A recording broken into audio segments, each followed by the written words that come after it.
ఆనాడు మహాత్మా గాంధీ గారు ఈ దేశం కోసం 30 ఏళ్ళు తెల్ల దొరలతో కొట్లాడి ఈ దేశానికి స్వతంత్రం తీసుకొచ్చిండు. 30 ఏళ్లలో ఎన్నడూ కూడా తెల్ల దొరలు కూడా లాఠీ ఎత్తడానికి మహాత్మా గాంధీ గారి మీద భయపడ్డారు. అలాంటి మహాత్మా గాంధీ గారిని స్వతంత్రం వచ్చిన మొదటి సంవత్సరంలోనే మీ తుపాకీ తూటాలకు బలైపోయిండు. అది మీ ఆరంభం. గాడ్సే వారసులు మీరు. గాంధీజీని ఆనాడు పొట్టన పెట్టుకున్నారు. ఆ తర్వాత పేద ప్రజల కోసం ఈ దళితులు, ఆదివాసీలు, గిరిజనులు తండాలలో, గూడాలలో, మారుమూల పల్లెల్లో ఉన్న పేదల కోసం అమ్మగా మారిన ఇందిరమ్మను ఈ దేశంలో AK-47 తుపాకీ తూటాలతో తీవ్రవాదులు నేలకు ఒరిగిచ్చిండ్రు. రక్తం చిందించిన జాతి ఇందిరమ్మ కుటుంబం. ఆనాడు ఇందిరాగాంధీ చేసిన త్యాగం, ఆ వారసత్వాన్ని పుణికిపుచ్చుకున్న రాజీవ్ గాంధీ ఈ దేశ సమగ్రత కోసం బాంబులు పెట్టి పేల్చేస్తే తునాతునకలైనా దేశాన్ని ఐక్యంగా ఉంచండు. ఆయన మొత్తం తునాతునకలైనా ఈ దేశానికి ఒక స్ఫూర్తినిచ్చిండు. చివరి రక్తపు బొట్టు వరకు రాజీవ్ గాంధీ గారు ఈ దేశం కోసమే బతికిండు, ఈ ప్రజల కోసమే ప్రాణాలు ఇచ్చిండు. మహాత్మా గాంధీ, ఇందిరాగాంధీ, రాజీవ్ గాంధీ ప్రాణాలు ఇస్తే శ్రీమతి సోనియా గాంధీ గారు ప్రధానమంత్రి, రాష్ట్రపతి పదవులను త్యాగం చేసిండ్రు. ప్రణబ్ ముఖర్జీని ప్రధానమంత్రిని చేసింది. డాక్టర్ మన్మోహన్ సింగ్ ప్రణబ్ ముఖర్జీ గారిని రాష్ట్రపతిని చేసింది. డాక్టర్ మన్మోహన్ సింగ్ గారిని ప్రధానమంత్రిని చేసింది. శ్రీమతి సోనియా గాంధీ గారు ఏ పదవి తీసుకోలే. అలాంటి సోనియా గాంధీ గారి వారసుడు రాహుల్ గాంధీ గారు 2004లో ఎంపీగా ఎన్నికైనా 10 సంవత్సరాల అధికారంలో ఉంటే మొదటి 5 ఏళ్ళు మంత్రి తీసుకోలే, రెండవ 5 ఏళ్ళు ప్రధానమంత్రి తీసుకోలే. ప్రతిపక్షంలో 10 ఏళ్ళు ఉంటే ప్రతిపక్ష నాయకుడిగా మల్లికార్జున్ ఖర్గే గారిని, లేకపోతే బెంగాల్కు సంబంధించిన నాయకునికి ప్రతిపక్ష హోదా ఇచ్చిండు. కానీ 20 సంవత్సరాల తర్వాత 2024లో దేశము, ప్రజాస్వామ్యము ప్రమాదంలో పడ్డది. రాజ్యాంగాన్ని మార్చాలని, రిజర్వేషన్లను రద్దు చేయాలని నరేంద్ర మోడీ కుట్ర చేస్తుంటే ఈనాడు ప్రతిపక్ష నాయకుడుగా రాహుల్ గాంధీ గారు బాధ్యత తీసుకున్నారు. మరి నేను అడుగుతున్న ప్రతిపక్ష నాయకుడిగా రాహుల్ గాంధీ గారు చేసిన నేరమేంది, ఘోరమేంది? మొట్టమొదట ఈరోజు ఒక నేపథ్యాన్ని చెప్పాలి.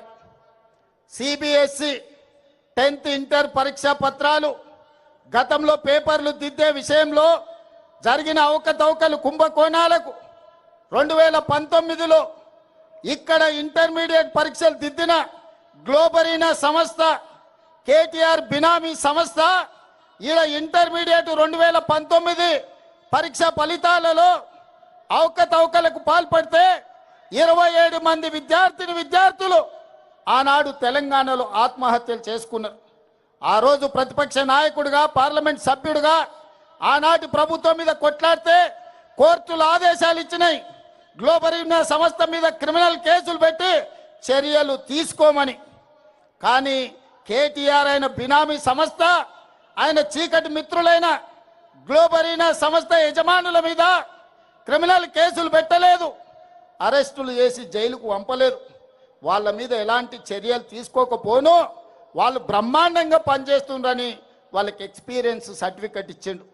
ఈ సర్టిఫికెట్ను తీసుకొని 2023 డిసెంబర్ 7 నాడు మన ప్రభుత్వం వచ్చిన తర్వాత ఇక తెలంగాణలో పప్పులు ఉడకవు, నూకలు చెల్లవని గ్లోబరీనా సంస్థ పేరు మార్చుకొని కోఎంట్ పేరు మీద CBSE పరీక్షల ఫలితాలను డిజిటలైజ్ చేస్తామని, ఆ పరీక్షా ప్రశ్న పత్రాలను దిద్దుతామని ధర్మేంద్ర ప్రధాన్తో కేంద్ర ప్రభుత్వంతో ఒప్పందం చేసుకున్నారు.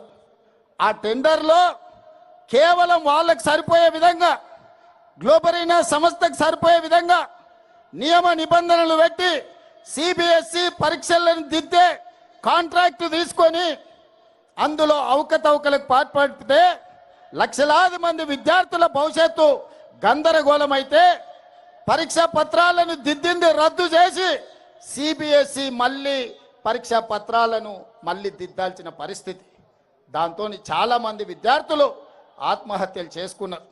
ఆనాడు బీఆర్ఎస్ ప్రభుత్వంలో ఇంటర్మీడియట్ విద్యార్థుల జీవితాలతో చెలగాటమాడిన గ్లోబల్ అనే సంస్థ మీద క్రిమినల్ కేసులు పెట్టి అరెస్టులు చేసి జైలుకు పంపకపోవడం వల్ల కేటీఆర్ బినామీ సంస్థ అయిన గ్లోబరీనా కేంద్ర ప్రభుత్వంలో సిబిఎస్ఈ ప్రశ్న పత్రాలను పరీక్షలను తమ అవినీతికి వాడుకున్నారు. ఇదే కేటీఆర్ ఢిల్లీ బీజేపీలతో మాట్లాడి వాళ్లకు కాంట్రాక్టులు ఇప్పించడు. ఆ విధంగా సిబిఎస్ఈ పరీక్షలు ప్రశ్న పత్రాలను కుంభకోణాలకు పాల్పడ్డప్పుడు ఈ కోఆంట్ సంస్థను మీరు అరెస్టు చేయకపోవడము, కేంద్ర ప్రభుత్వం చర్యలు తీసుకోకపోవడం వల్ల నీట్ పరీక్షల్ని నిర్వహించే వాళ్ళకు కూడా ధైర్యం వచ్చింది, దొంగతనం చేయాలన్న ఆలోచన వచ్చింది. జాతీయ స్థాయిలో నిర్వహించే నీట్ పరీక్షల్లో ప్రశ్న పత్రాలను బజార్లో పల్లి బఠానీలలా అమ్ముకున్నారు. రాజస్థాన్ కోటాలో, మధ్యప్రదేశ్లో, వివిధ ప్రాంతాలలో బీజేపీ ప్రభుత్వం ఉన్న రాష్ట్రాలలో నీట్ పరీక్షల ప్రశ్న పత్రాలను తెగ నమ్ముకొని కోట్ల రూపాయలు సంపాదించుకున్నారు. అందుకే ఇవాళ వేలాది మంది విద్యార్థులు సిబిఎస్ఈలో జరిగిన అవకతవకలు, నీట్ పరీక్షల్లో జరిగిన అక్రమాలను చర్యలు తీసుకోవాలి, కేంద్ర మంత్రి ధర్మేంద్ర ప్రధాన్ను మంత్రివర్గం నుంచి బర్తరఫ్ చేయాలి అని ఢిల్లీ వీధుల్లో వేలాది మంది విద్యార్థులు కదం దొక్కిరు. తప్పు జరిగిన కేంద్ర ప్రభుత్వం, ప్రధానమంత్రి నరేంద్ర మోడీ ఈ దేశ ప్రజలకు క్షమాపణ చెప్పి ధర్మేంద్ర ప్రధాన్ను బర్తరఫ్ చేయాల్సింది వదిలేసి నిరసన తెలుపుతున్న వేలాది మంది విద్యార్థుల మీద లాఠీ చార్జ్ చేసి బాష్పవాయువు గోళాలను ప్రయోగించడు, తుపాకీ తూటాలను పేల్చాడు, వందలాది మంది విద్యార్థులను గాయపరిచాడు, తలకాయలు బగలగొట్టిండు, చేతులు విరగ్గొట్టిండు. నేను ఇవాళ తెలంగాణ సమాజాన్ని, యువకులను నేను అడుగుతున్నా, విద్యార్థుల జీవితాలతో చెలగాటమాడిన ఈ సంస్థల్ని వైఫల్యం చెందిన కేంద్ర మంత్రిని వదిలేద్దామా? ప్రశ్నించినందుకు ప్రజల్ని పశువులలాగా చితకబాదిన కేంద్ర ప్రభుత్వాన్ని వదిలేద్దామా? అందుకే అందుకే అందుకే మన నాయకుడు రాహుల్ గాంధీ గారు ఇలా వదిలేస్తే కుదరదు. ఈ దేశంలో అక్రమార్కులు పెరిగిపోతున్నారు. కేంద్ర ప్రభుత్వం అండతోటి లక్షలాది మంది విద్యార్థుల జీవితాలతో చెలగాటమాడుతున్నారు. నీ సంగతి తేలుస్తాని మల్లికార్జున్ ఖర్గే ఇంటి నుంచి నరేంద్ర మోడీ ఇంటి ముట్టడికి బయలుదేరిండ్రు కాంగ్రెస్ పార్లమెంట్ సభ్యులు. దానికి నాయకత్వం రాహుల్ గాంధీ గారు, ప్రియాంక గాంధీ గారు వహించారు. దౌర్జన్యం చేయలే, రాళ్ళు విసరలే, నరేంద్ర మోడీ ఇంటి మీద ఎలాంటి దాడులకు పాల్పడలే. శాంతియుతంగా మహాత్మా గాంధీ వారసులుగా, ఈ దేశానికి ప్రాణాలు ఇచ్చిన మహాత్మా గాంధీ స్ఫూర్తిగా, ఈ దేశం కోసం అమరులైన ఇందిరాగాంధీ స్ఫూర్తిగా, ఈ దేశం కోసం చివరి రక్తబొట్టు దారబోచిన రాజీవ్ గాంధీ స్ఫూర్తిగా ప్రశాంతంగా మోడీ ఇంటి ముందు రోడ్డు మీద కూర్చొని నిరసన తెలుపుతున్న రాహుల్ గాంధీ గారిని, ప్రియాంక గాంధీ గారిని పోలీసులను పెట్టి కొట్టించి రక్తం చిందేలా గాయపరిచి రోడ్డు మీద బరబరా ఈడ్చుకుంటూ పోయినరు. మరి యువకులారా, మన అందరం చూసుకుంటూ కూర్చుందామా? నరేంద్ర మోడీని శిక్షిద్దామా? ఒక్కసారి ఆలోచన చేయండి. అందుకే ఇవాళ కొడంగల్ అభివృద్ధి కార్యక్రమాలు, కొడంగల్ కార్యకర్తలతో ఆత్మీయ సమ్మేళనం కోసం నేను వస్తే అర్ధరాత్రి నాకు ఈ సమాచారం అందింది. అర్ధరాత్రి అప్పటికప్పుడు ఈ విధంగా వదిలేస్తే బీజేపీ పెట్టరేగిపోతుంది, పాశవిక దాడులకు పాల్పడుతుంది. ఖచ్చితంగా కొడంగల్ చౌరస్తా అంబేద్కర్ సాక్షిగా నరేంద్ర మోడీ గుండెలు అదిరేలా నినదించాలని ఇవాళ మిట్ట మధ్యాహ్నం ఎర్రటెండల మనం వేలాదిగా ఇక్కడ మనం జమైనం. అందుకే ఈరోజు జంతర్ మంతర్లో నిరసన తెలుపుతున్న విద్యార్థులకు అండగా కొడంగల్ నుంచి మనం గలం వినిపిస్తున్నాం. రాహుల్ గాంధీ, ప్రియాంక గాంధీ గారి మీద జరిగిన దాడిని ఈరోజు మనం తీవ్రంగా ఖండిస్తున్నాం. అందుకే మిత్రులారా, आज मैं एक बात साफ साफ कहना चाहता हूं, नरेंद्र मोदी जी, धर्मेंद्र प्रधान जी, हम पहली बार लाठी चार्ज नहीं देख रहे, गोली बारूद नहीं देख रहे। हम लोग कांग्रेस पार्टी 100 साल से गरीब जनता के लिए, इस देश युवता के लिए हम लड़ाई लड़ रहे। अंग्रेजों से हम लड़ाई लड़ाई किए, अंग्रेजों को हराए। आप कितना है? भारतीय जनता पार्टी का मतलब ब्रिटिश जनता पार्टी, सबको पता है। आप तो गाडसे का वारिस है, हम लोग गांधी जी का वारिस है। आज ये लड़ाई कांग्रेस बीजेपी का नहीं है, आज ये लड़ाई गांधी वारिस गाडसे वारिसों का लड़ाई है। देखेंगे आने वाले चुनाव में कौन जीतेगा कौन हारेगा। इसीलिए आज मैं साफ साफ बात कहना चाहता हूं, नरेंद्र धर्मेंद्र दोनों मिलके ये देश को लूटने के लिए कोशिश करे, हर किस हम कामयाबी नहीं होने देंगे। राहुल जी, प्रियंका जी, खड़गे जी के नेतृत्व में सड़क से लेकर संसद तक हम लोग लड़ाई जारी रखेंगे, हम लोग लड़ाई करेंगे। आपको इस जंग में आपको हरा देंगे। मोदी जी, ये बच्चों के जीवन से, इस देश से आप खेल ले रहे। आप लोग झूठ बोलने से ये देश खामोश नहीं बैठने वाले।